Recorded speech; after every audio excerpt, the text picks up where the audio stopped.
இந்திய பாராளுமன்ற வரலாற்றிலேயே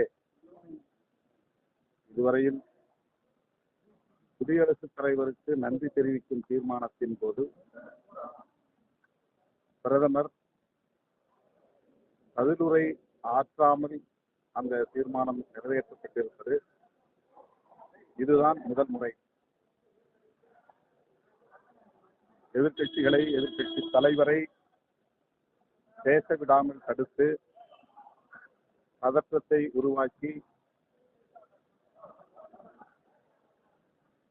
ஆளும் கட்சியினர் மட்டுமே கூடி அந்த தீர்மானத்தை நிறைவேற்றியிருக்கிறார்கள். நாளுக்கு நாள் ஜனநாயகம் சிதைக்கப்பட்டு வருகிறது. ஜனநாயக படுகொலை அரங்கேற்றப்பட்டு வருகிறது.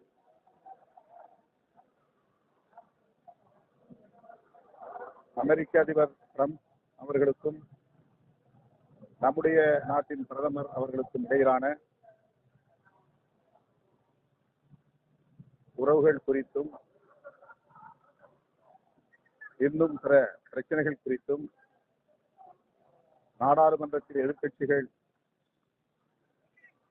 கேள்விகளை எழுப்புவார்கள் என்கிற காரணத்தினால் எதிர்க்கட்சியினரை பேச விடாமல் தடுக்கிற உத்தியை ஆளும் தரப்பை சார்ந்தவர்கள் கையாண்டார்கள். இப்போது பிரதமரே பதிலுரை ஆற்றாத நிலை ஏற்பட்டுள்ளது. இது நம்முடைய ஜனநாயகத்திற்கு நேர்ந்திருக்கிற மிகப்பெரிய தலைக்குனிவு. இதற்கு பிரதமர் பொறுப்பேற்க வேண்டும்.